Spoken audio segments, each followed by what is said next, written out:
कहते हैं ज़िंदगी में आगे बढ़ना है तो अपनी कोशिशें छोड़नी नहीं चाहिए। अपनी मंजिल को पाने के लिए इस कदर मेहनत करना चाहिए कि सबके लिए एक मिसाल बन जाए। ऐसी ही एक मिसाल है पल्लवी श्रद्धा, जिन्होंने अपनी मधुर आवाज़ से लाखों दिलों में अपनी जगह बनाई है। और स्वागत है मैम आपका, और मैं अपने दर्शकों का भी स्वागत करता हूँ। मैम, सबसे पहले हम जानना चाहेंगे आपकी जर्नी के बारे में। जर्नी कहा जाए तो मेरा सिंगिंग का जर्नी तो बचपन से रहा है, बट अगर प्रोफेशन एज अ प्रोफेशन मैंने चुना इसे 2020 से, जब मैंने एक फेसबुक में एक सॉन्ग डाला था, तो गलती से किसी म्यूज़िक डायरेक्टर के पास ये पहुंच गया। ये वो बहुत जाने माने मतलब नामी हैं वो म्यूज़िक डायरेक्टर अमित तिर्की जी, जिनका नाम है। उन्होंने मुझे पहला सॉन्ग ऑफ़र किया, न्याय का दिन आवत है, जो एक धार्मिक सॉन्ग था और नागपुरी सॉन्ग था।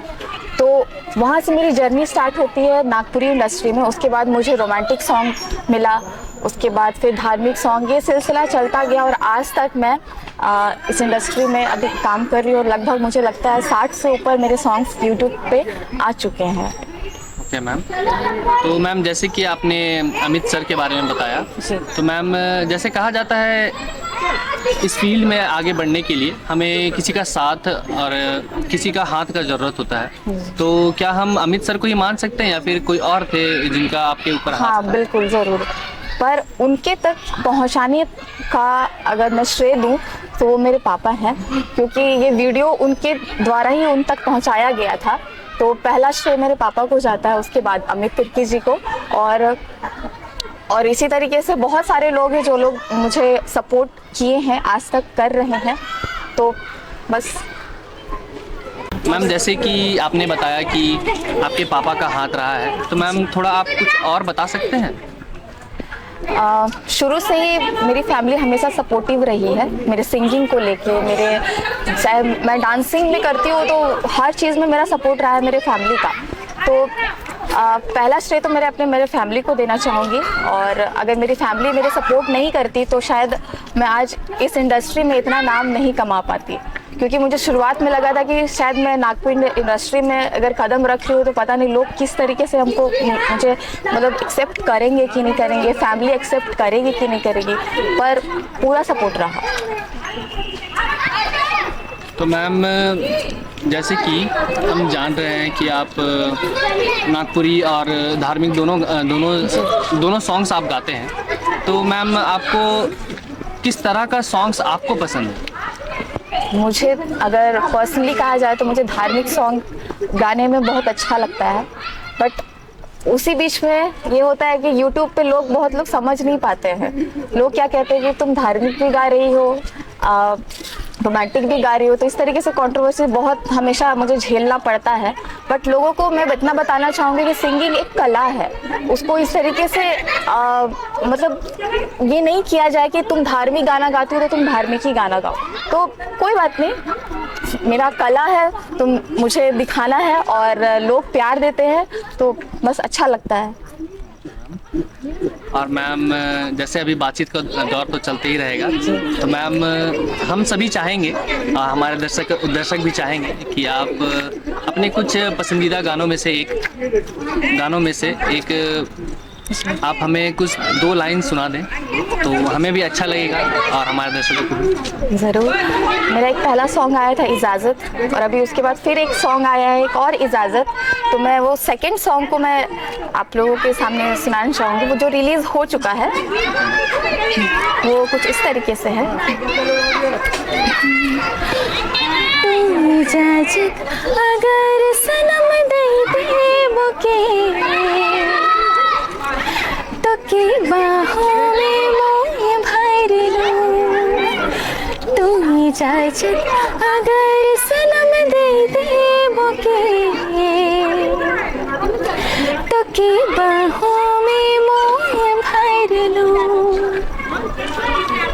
जी शुक्रिया मैम, आपकी आवाज़ में हम कुछ देर के लिए ही सही पर गुम से हो गए थे। बहुत ही सुरीली आवाज़ है आपकी। और मैम, जैसे हम भी चाहेंगे कि हम भी आपकी तरह गा सकें, तो उसके लिए हमें क्या करने की ज़रूरत है? जैसे आप कुछ रियाज वगैरह करते हैं जी। तो आप किस चीज़ों का ध्यान देते हैं मैम? किस चीज़ों पर ध्यान देते हैं? रियाज़ करते वक्त मेरा बस एक ही फोकस होता है कि मैं कुछ नया करूं। हमेशा जो मैंने कर चुका है मैं उस पर ध्यान नहीं देती हूँ। मैं कोशिश करती हूँ कुछ नया करूँ, कुछ नया ट्राई करूँ। ऐसे गीतों को मैं कोशिश करती हूँ गाऊँ जो शायद मेरे लिए टफ हो। तो अपने कंफर्ट जोन से बाहर निकलने के लिए लोगों को कभी कभी होता क्या है कि कंफर्ट जोन से बाहर निकलना पड़ता है। तो उसके लिए मैं यही कोशिश करती हूँ कि हमेशा मैं अपना कंफर्ट जोन यहाँ है तो मैं यहाँ पे उसे लाने की कोशिश करती हूँ। तो मैम हमें कुछ बातों का ध्यान रखना पड़ेगा क्या?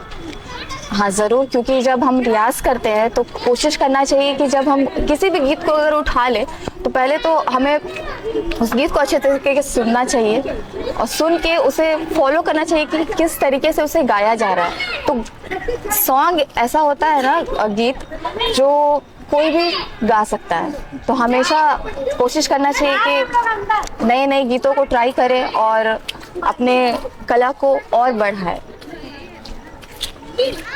मैम जैसे अभी आज के इस दौर में जैसे हम देख रहे हैं कि हमारे बहुत से युवा कलाकार अभी उभर रहे हैं, तो आप उन लोगों के लिए आप कुछ संदेश देना अगर चाहेंगे, उनको और भी बेहतर करने के लिए कुछ प्रोत्साहित करना चाहेंगे, तो आप किस तरह से आप बताएंगे उन्हें कि आप ऐसा कर सकते हैं, वैसा कर सकते हैं? मैम आप कुछ इन चीज़ों के ऊपर भी कुछ बता देते तो। सबसे पहले तो इसका वही निकलता है कि सक्सेस कैसे पाया जाए। सक्सेस दो चीज़ों का कॉम्बिनेशन से बनता है। पहले कि प्रिपरेशन और दूसरा अपॉर्चुनिटी। अगर हम प्रिपरेशन नहीं करते हैं तो हमें अपॉर्चुनिटी नहीं मिलेगी। अगर अपॉर्चुनिटी नहीं मिलेगी तो हम तो प्रिपरेशन तक करना तो मतलब वो फालतू ही है। तो इसलिए दोनों चीज़ होना हमारे लाइफ में बहुत ज़रूरी है, प्रिपरेशन और अपॉर्चुनिटी। तो ये दोनों अगर हैं तो सक्सेस हमें ज़रूर मिलेगी। और प्रैक्टिस तो हर चीज़ में, चाहे डांसिंग हो चाहे वो सिंगिंग हो, दोनों में ही प्रैक्टिस की बहुत ज़्यादा ज़रूरत होती है। उससे ही हमें सक्सेस मिलता है। तो यही इम्पोर्टेंट है हमारे। मैम जैसे आपने अपनी जर्नी के बारे में बताया, फिर आपकी सारे पसंदीदा गानों के बारे में बताया, आपको किस फील्ड में आपको गाना पसंद है आपने वो बताया। तो मैम हम जानना चाहेंगे आपसे कि जैसे कि अभी आप नागपुरी इंडस्ट्री में हैं, तो आप इससे आगे का भी कुछ सोच के रखे हैं, जैसे कि बॉलीवुड में जाना हुआ या फिर कुछ? जी बिल्कुल, मैं अपने आप को कहीं पे सीमित नहीं रखना चाहती हूँ। अगर मैंने स्टार्ट किया है नागपुरी में तो इसका मतलब ये नहीं कि मैं नागपुरी ही करते रहूँगी। हाँ ज़रूर, मैं नागपुरी कभी छोड़ूंगी नहीं, बट हिंदी सॉन्ग भी मेरा हमेशा से रहा है कि मैं हिंदी सॉन्ग्स भी गाऊँ, चाहे वो बॉलीवुड में हो, चाहे वो मेरा खुद का बनाया हो, चाहे किसी के द्वारा मिला हुआ हो। मैं हर तरीके का गाना गाना पसंद करती हूँ।